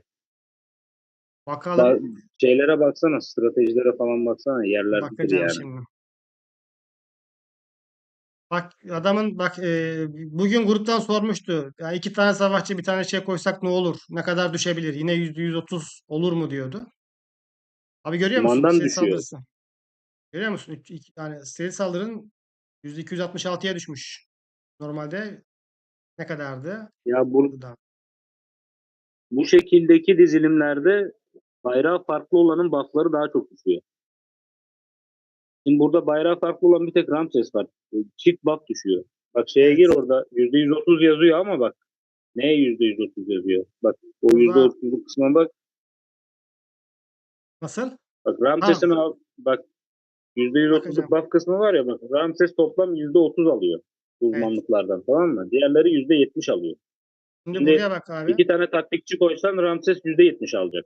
Arada Aynen öyle. %40'lık buff farkı var yani. Şimdi sayısına bak 459. 2 tane savaşçının olduğu orada 459. 526. Umarım Bak şimdi anlatabilmişimdir. senin 530 var. Bak tek bir tane o %40'lık buff farkından 70 stratejisi düşüyor. Yani benim buraya bir tane vali gelse, vali koysam bu sezon gelseydi benim stratejim burada 600 olacaktı. Sırf Aynen Lagert'a öyle. koyduğum için Ramses'in ve Liang'ın ikisinin birden stratejileri düşüyor. Kudretleri düşüyor. Zırhları düşüyor. İkisinin birden. Ama Lagert o kadar sağlam, o kadar güçlü ki abi onu şey yapıyor. O açığı kapatıyor. Fazlasıyla kapatıyor. Ama 2 tane savaşçı koyduğun zaman yerli eksen oluyor birlik yani. Hiç oynanmaz. Eee 2 tane farklı özellikte ya da farklı renkte, bayrak renginde birlik olmaz abi. Olmaz. Olmaz. 2 tanesi asla olmaz. Hem bonusların Tabii. düşüyor. Yüzdesel bonusların düşüyor. Hem statların düşüyor. Bugün gruptan yazdım. Eee, baktım herkes tam anlamadı. Anlamadığı için yayında gösteririm dedim. İşte gördünüz. Bak burada mesela Liang var. Bir tane tek farklı olan Skippo var. 526, 238, 301.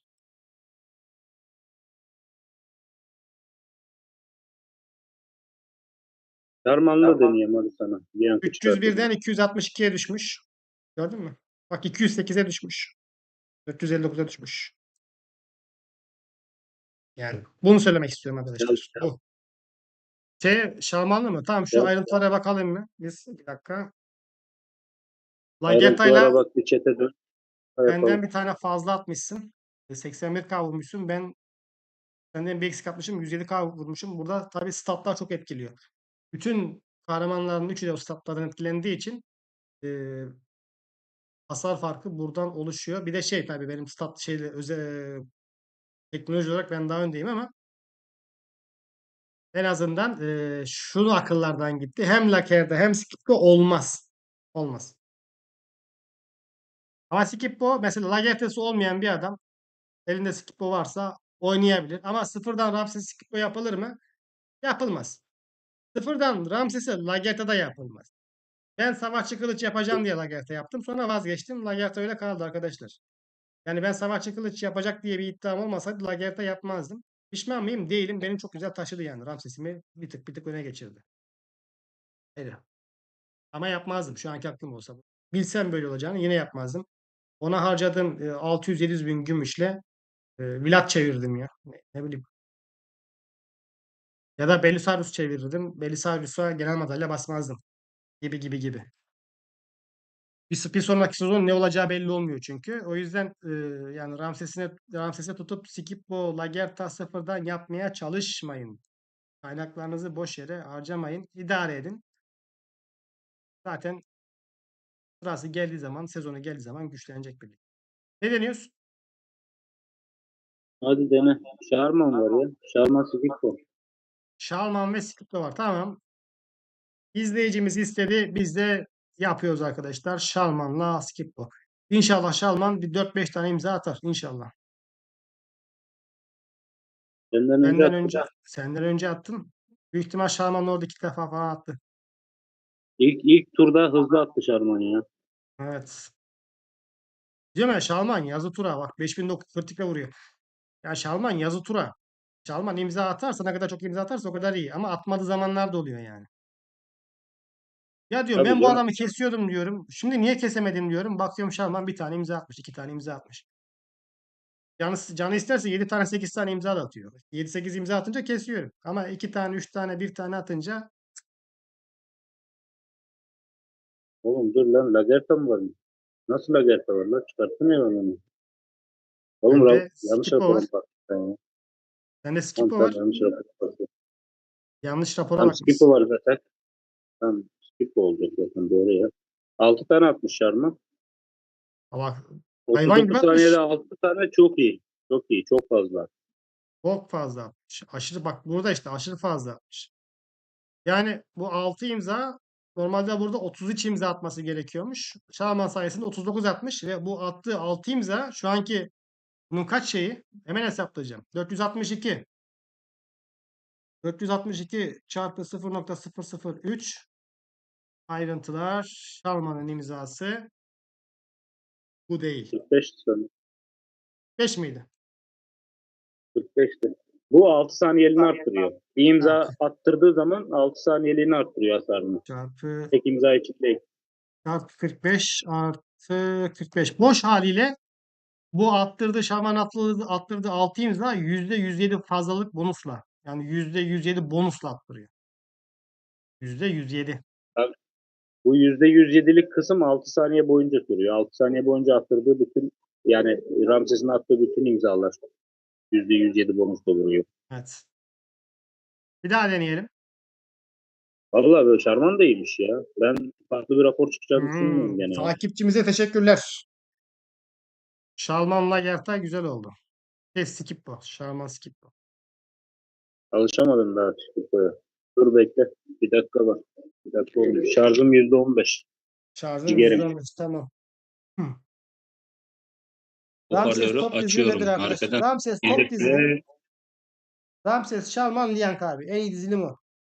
Lagerta ile Skippo ile uğraşmayın. Boşunuza paranızı harcamayın. Boş yere para harcamayın onlara. Boş yere genel madalyanızı, gümüşünüzü harcamayın. Elinde olanlar için sadece böyle.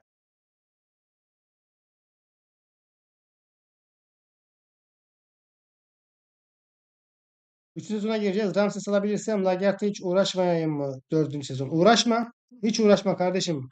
Buna harcayacaksın 600-700 bin tane gümüş ya da 400K gümüş harcarım. Üstüne de genel madalya basarım. Onlara yazık. Bak onlara yazık. Onlarla sen yeni bir birlik kurarsın. Ya da o gümüşleri al. VIP'ye bas. VIP 12 olmaya çalış. Hocam yeni geldim. En iyi savaşçı komp hangisi demiş Muhammed Koç.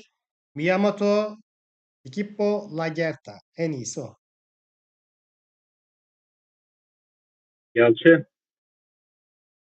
6 saniye süre değil tek beceri. 6 saniye süren stat bonusu. Hı hı.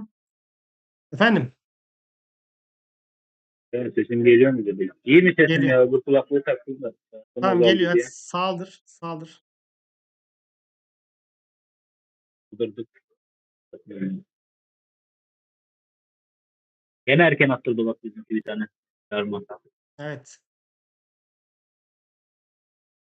Ben senden milisaniye önce attım ama.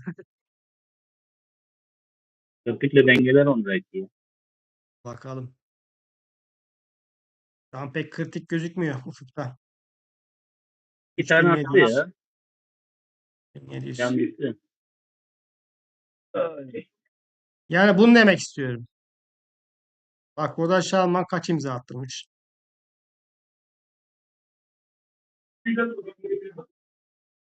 4 imza attırmış. Bu 4 imzayı arada 2 imza var. Hocam bu kadar fark mı yaratıyor dersen fark şurada yatırıyor. Yani yaratıyor. Savaşın ilk etaplarında mı attırıyor? Ortalarında sonlarında mı attırıyor? Bu da önemli. Önemli. Çünkü ihtimalli. Yani tutma ihtimali önemli. 38'e 29. Saniye başına atmışsın. Böyle de oynanır ya. Bu Şalman mı? Oynanır.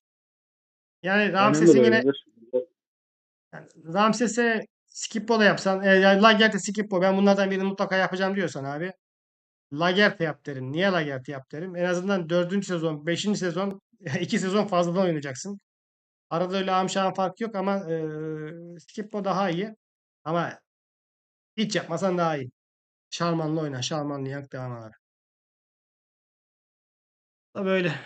Yani Skippo güzel kahraman. Şu an bu gelen sezondaki en iyi kahramanlardan birisi arkadaşlar. Yarın akşam Zao için video çekeceğiz. Tüm kombinasyonlarını çekeceğim onu. Video çekeceğim onu. 5 yıldız Atilla ile, 5 yıldız Timur'la, 5 yıldız Vilat'la, 5 yıldız Durgavati ile hepsiyle deneyeceğiz Lubu ile beraber. 5 yıldız Zao, 5 yıldız Lubu. Arkasında hangi kahraman daha iyi olur? Elinizdeki kahramanlara göre yaparsınız. Sıralamalarını deneriz, becerilerini deneriz. Deneyeceğim hesapta 30-40 tane zaten beceri sıfırlama parşömeni var. Yani çok rahat deneriz her şey arkadaşlar. O videoda. Ya E, şimdi efendim, ya şu Mehmet'e bir artık vurduraydık ya. Miyamoto'ya mı? Gel. Ya bu fakir niye vurmuyor? Bir tane artık vursan ne olur yani. Gel. Baba vurdu ne güzel. Hoşuma Senin için şöyle bir şey yapacağım. Lagerte'ye çıkartacağım. Defansif bir Allah kahraman koyacağım abilerim. buraya. Tamam mı? Allah. Ya 3 mızrak çıkaracaktın ya. Belki üçüne birden tekerken birine kritik atabilir mi acaba ya? Bir saçmalık olabilir mi? Deneyelim. Tamam. 3 tane mızrak getiriyorum hacım. Hazır mısın? Gelsin. Kiros Belki 1. öyle bir saçmalık olur ya. Olabilir. Tekerken falan. Sezar 2. Sezar. Octavia. Ram nerede Ram? Tamam. Şuraya da Belisarius'u koyalım. Belisarius. İtemli mi? İtemleri Belisarius. giydir ya. Ben de giyeyim. İtemleri giydirelim mi? Hadi giydir itemli giydir. Tamam, Olur. Belisarius'um nerede? Ha, Zaten, Belisarius hazır zaten burada. Tamam tamam, seninki Belisarius zaten koydum. gediktir zaten. Tamam. Eyvah eyvah yani. Eyvah yine eyvah. Nerede orada koparma? Gel de bunları şimdi 2 saat giydir. Beygirleri takma ya. Boş ver uğraşma. Kıyafetler var. Böyle yüzükleri tak, beygirleri takma. Yüzükler. Yüzükleri tak ya.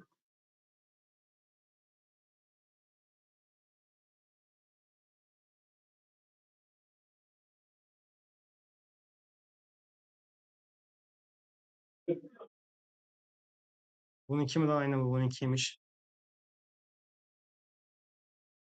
Nokta üçlükler. Lah.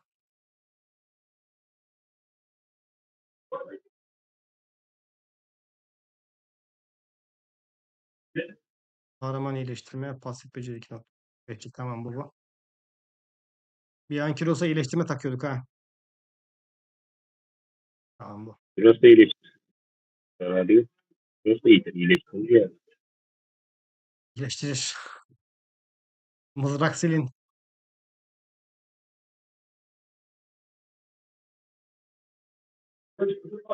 Mansa Musa. Şahin yüzümüzü takalım. 10 level Şahin yüzü. Burada 20 level yonca vardı. 20 level yonca yerine 10 level Şahin yüzü takıyorum.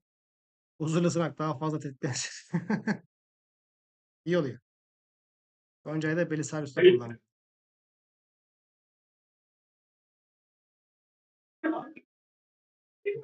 Evet. Zırh. Aynen. Barbaros'a zırh.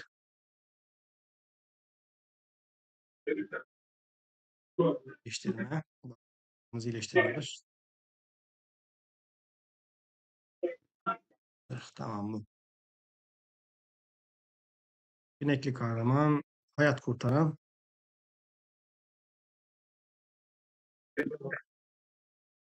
Bu kılıç. Şiddetli Mızrak. hücum mu koydun?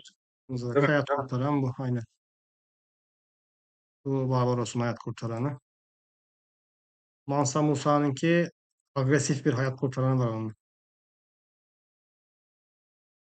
Toz avcısı 3.6. Hayat kurtaran 3.65. Bu da Mansa Musa'nın. Tamam. Hazır ve nazır bekliyoruz reis. Geliyorum. Bir tane ordumda hiç teçhizat Bizi yok. gözü. Şimdi 3 vs 1 bakalım ne yapacağız. Ramsesli Skippo. Fazla çarpacağı için sağa sola. Fazladan birlikleri yani toplu savaş yapacağı için kritik atma sıklığı olacak mı ona bakacağız arkadaşlar. Kritik atma sıklığına bakacağız. Şuraya da dirençli bir hasar vurmayan ama dirençli bir tane daha koyayım mı? Buna göre takıl. Miyamoto'ya kritik attıramadım ya. Bütün gün denedim. Bir tane ilk vurduğumda kritik vurdu. Bir daha da vurmadım. Tamam. Okçuyu çıkartıyorum. Hop. Çok Okey mi? Kilosa mı vuruyorsun? Kilosa vurayım Biraz değil mi? yo ben odaklı saldıracağım. Sen gel. Sen istediğinde saldır. Ben odaklı saldıracağım. Biraz kısa. Mito gelmiş buraya Mito. Hop. Hepi bu yani. Ramses'le Mito'nun kılıca dalayım mı? Giriyor mu? Girdim. Mavi becerilere bakıyoruz. Mavi hasarlara. Mavi hasarlara 5000. Kırmızı Yok alsam. kırmızıya Kırmızı. bakıyoruz lan. Kırmızıya bakıyoruz. Bu kadar şeyin içinde. Kritik 4000 vurdu. Vurdu mu lan? 4000 vurdu. Birine mi vurdu? Kim vurdu? Abi Bir her kere yerden vurdu. kırmızı çık. Bir tane daha vurdu. İki tane vurdu bak. İki tane vurdu. İki defa vurdu. Gel bir daha yapalım. Abi toplu savaşta daha çok vuruyor. Daha ihtimali artıyor. O 1 vs 1'e göre toplu savaşta, grup savaşında ihtimali artıyor.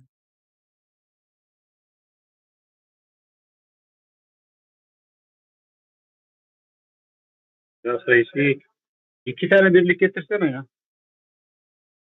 Ağır geldi. Biraz uzun. Bir tane mi getireyim? İki tane getir. Şey, Kiros'la şeyi getir ya. Ben Kiros düştü zaten. Ramses'i mi? Yok ya. Kiros Ram, Belisarius getir. Öbürü zaten Kiros, vurmadı gerçi ya. Hem şey diğer getir. Sezar'ı getir ya. Kiros'un yerine mi Sezar'ı getireyim? Ya senin Kiros'ta hayvan gibi item var. Mantilik kalmıyor ki zaten. Tamam getiriyorum. Hadi. Sen çık. Ben odakta saldıracağım. İki olması aslında daha iyi. Sen aşağı insene. Aşağıya in. Aşağı in. Aşağıya in. Yan yapalım.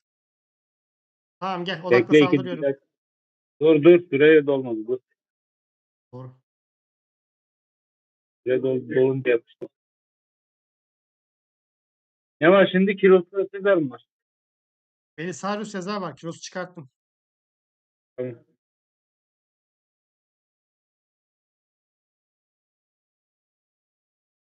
Kiros hasar da yemiyor. Abi Kiros çok güçlü senin de ya. Yani zaten itemlerine bir 4 yıldız mantilik bir şey kalmıyor yani.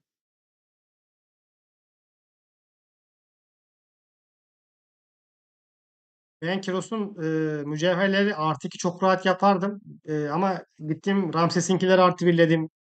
Belisarius'ları artı 1 0 kırmızı. Normal Gidiyorum şu an değil ya. şeyleri. Tabii canım şu an mesela Napolyon'inkileri kırmızıladım. Napolyon'inkiler kırmızı. Yani üstüne değil de. Baktığın zaman okçu nerede? Tüm birimlerin saldırısı. Dur. Değil. Değil. Yapıştır. Dur lan saldırma dur. Geliyorum. Durmayayım oğlum. Hadi başladım. Yapıştır. Kırmızı kritik. Kırmızı hasara bakacağız arkadaşlar.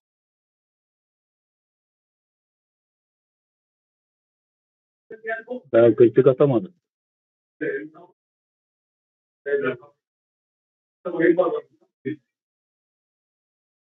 Hadi lan bir tane at şerefsiz.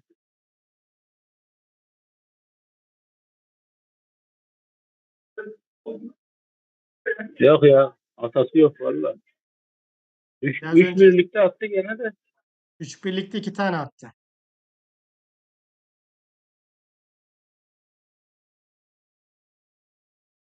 Hmm.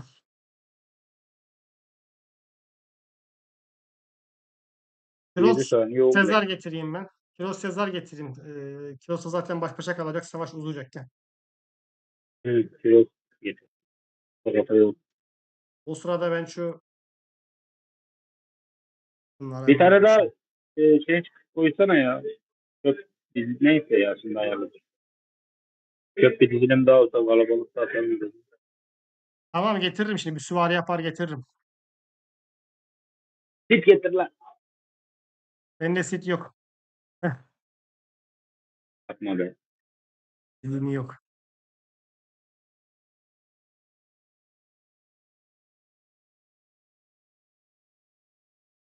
Abi şuna kullandığım yüzüğe bakar mısın? Yüzüğüm yok ya koyacak. Olsun. Allah Allah Allah. Haydi bakalım. Kıymet atalım. Oldu mu? Bekle. Onların da bir dakika aldım. Ha, meydanda bir dakika ne yapacak bilmiyorum ya. Bununla Dolmuştur girecek herhalde ya. öyle.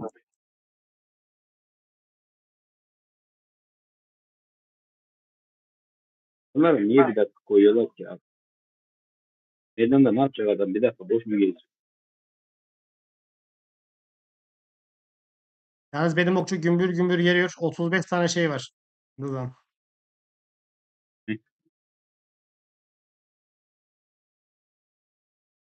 35 tane okçu sandığı var. Bunlar kıracağım da. Yani Ben teçhizatlarını o 400'e o dayayacağım. güzel olmaz o. Bir tane öfke kullanan kahraman gelse Napolyon'un da ben çok iyi olacağını düşünüyorum. Gayet iyi olacağını düşünüyorum Napolyon'un da. Evet, Şimdi olur. Bir öfke daha şart onu zaten. evet şimdi dostlar 3 birlik saldıracağım. Bir tanesi Kiros, bir tanesi Sezar, bir Bak tanesi de Mesut'a bak Mesut. ne yapayım? Defansif bir birlik yapmak lazım abi. Defansif hasar vurmayan bir birlik. Hemen e, süvarim kılıç. Evet kılıç. Kılıcı Savaşçı tutacak. kılıç.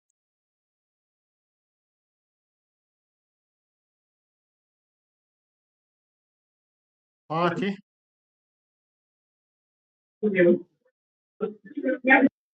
Ha Fatih şeyleri bufflar ya. Süvari koyalım.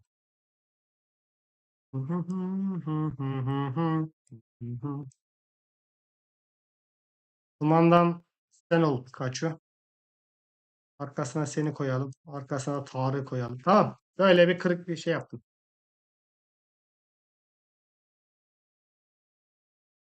4 birlik geliyorum. 3 birlik mi oldu? 3 birlik geliyorum. Çünkü 3 birlikteyken 2 defa kritik atmıştı. Top, toplu savaşta daha fazla kritik atıyor gibi. Hiç bak gün boyu bak arkadaşlar gün boyu Miyamoto'ya kritik attıramadık. Bir defa attı sadece. Bir defa attı. Dağlara taşlara vurdu kendini Rıdvan. Atmıyor namusu. Biraz önce 3 vs 1 yaptık. 2 tane Atmıyor. kritik attı. Odaklı saldırdım.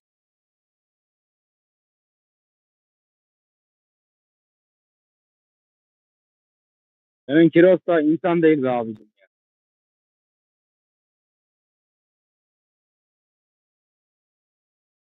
Seviye yüzüğü de akmış leblebi gibi.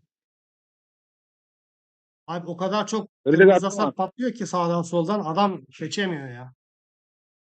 Ya kritik atsa seçeriz de. Atamadığından seçemiyor.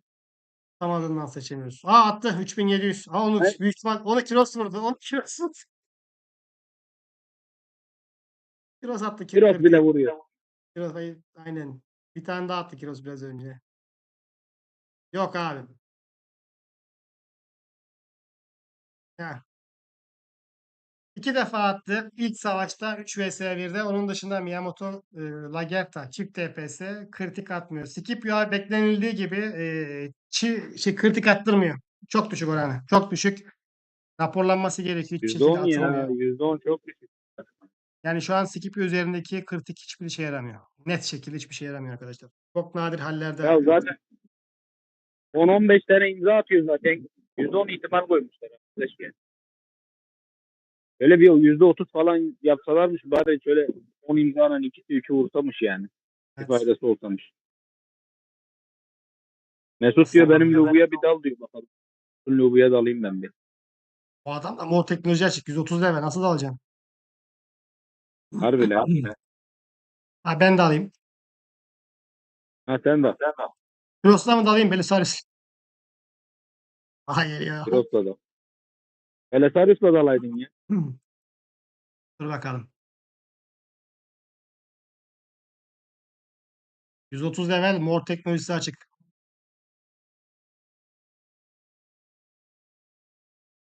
Kanka fark eder mi? Hı.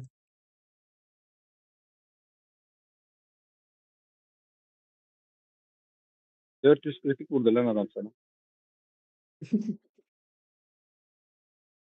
Şeye bakacağım. Askere bakacağım Mesut'um. O komutanı koymuş ona bakacağım.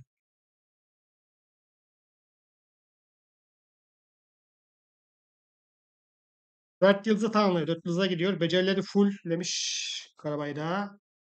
Ya bu rapor şey değil yani arkadaşlar. Benim Kuros'a karşı zaten imkanı yok. Ben full teknoloji süvarileri kesiyorum. Takır takır kesiyorum yani. Full teknoloji dedim. Adam bineği fulllemiş. Paralı asker 2'yi fulllemiş. Moru fulllemiş. Yani teknoloji basacak bir şey kalmamış. Benim Kiros yani öyle 2 tane lubuyu 3 tane lubuyu aynı anda kesiyor da. Bunun dışında 8.000 hasar vurmuş. 58.000. Hı hı hı hı hı. 10 defa çalışmış kumanda 3500 vurmuş. Mesut, Zoan, Lubu, Atilla oynasana. Zoan, Lubu, Atilla duyuyorsan. Zoan, Lubu, Atilla. Sıralamayı bir öyle yap gelsene. Ha öyle yapmış zaten. Tamam. Bir daha deneyelim aynı koşullarda. Bir de bende ittifak buff'ı yok. Onda ittifak buff'ı var. Öyle bir durumda var. Bonuslarım yok. Bak bonuslarım olsa herhalde bir 90-100 kayla keserdim. Ha, öyle daha iyi. Erken hasarda böyle daha iyi.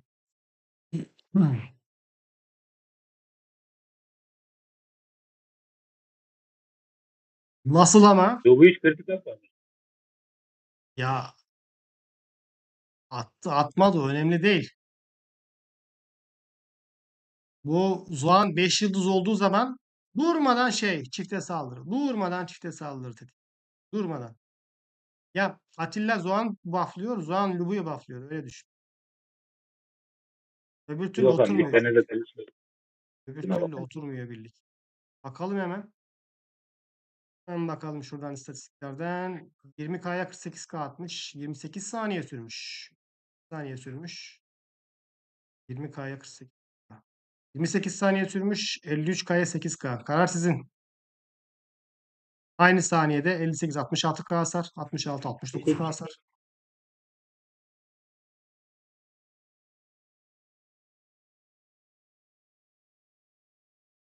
48 68 70K hasar. Yani Zoan bir tık daha önde. Zaten WhatsApp grubunda diğer arkadaşlarımızın denediği raporlarda da Zoan, Lubu, Atilla bir tık önde. Ama Vilat da iyi gidiyor arkaya. Tuhaf bir şekilde Vilat da iyi gidiyor. Hmm, yani savunma bonusu var. Onun dışında kendine Müslüman şekilde hasarı var. Zoanyu, Lubu, Vilat olduğu zaman 3 hasar odaklı ve savunma bonuslu bir birlik olmuş oluyor o şekilde de. Vilat da çünkü hasar attığı için. Burada bakıyoruz 11 defa tetiklemiş 9. Orada 10 defa tetiklenmişti. 6K mı atmıştı? 5K mı atmıştı? Öyle bir şey yapmıştı. Şu beceriye baksana abi. Şu beceri çok güzel ya. Tam ödeme. 7K hasar atmış. 8K iyileştirme yapmış. Kahraman 5 yıldız olduğu zaman arkadaşlar kudreti falan artacağı için. Bir de şöyle bir durum daha var arkadaşlar. 100, 737. Örnek veriyorum. Mesela sizin burada kahramanınız 702 kudreti var değil mi? Siz buna mücevher falan yaptınız. Bunun kudreti diyelim 760 oldu ya. Bunlar da etkileniyor ondan. O durumdan bunlar da etkileniyor. Bunun da mesela sen bunu 160 760 kudret yaptın. Mücevher koydun. Buradaki bonusun da 737'den yani bu 740 745'ten buralarda artıyor. Atilla'nın kudreti de artıyor bundan etkileniyor. Bunun kudreti de etkileniyor bundan. Ya da Lubu'yu artırıyorsun. Zuanyu etkileniyor. Atilla etkileniyor. Yani koyduğun mücevherler birlik bonusları çarpanlarından dolayı diğer kahramanların da statlarını artırıyor. Yani tek bir kahramanınkini artırmış olmuyorsun. Bütününde bütün birliğin statlarını artırmış oluyorsun arkadaşlar. Otto nedeni ölümsüzlüğü var demiş. Hey, bak artık kritik vuruş raporlarda yazmıyor. Maalesef yazmıyor. Öyle de bir kötü rapor sistemi var bu oyunun. Totalde kalan aynı. Evet, hemen hemen aynı. Ama yani Zoan'ın önde olduğu raporlar bir tık daha iyi.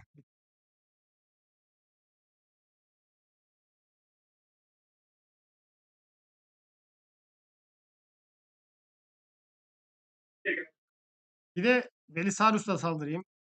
Lubu ile gelmiş. Bir de bununla deneyelim.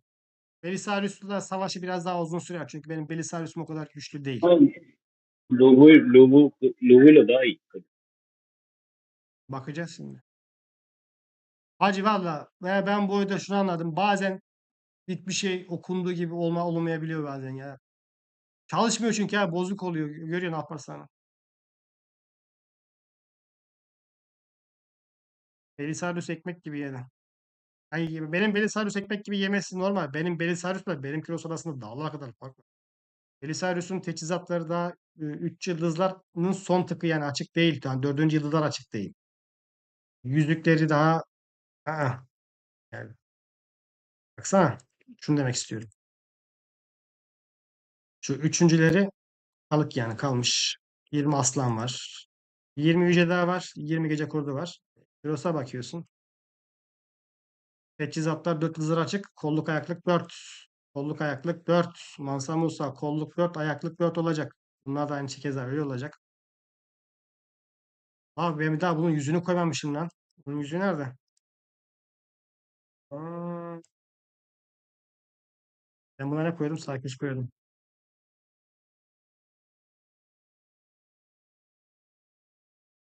Tamam oğlum geliyorum babacığım. Yani öyle. Verecek bir şey kalmadı. Şey kaldı. Belisarius, bu Belisarius Doğan kaldı. Aynen öyle. Raporlarını kıyaslayacağız.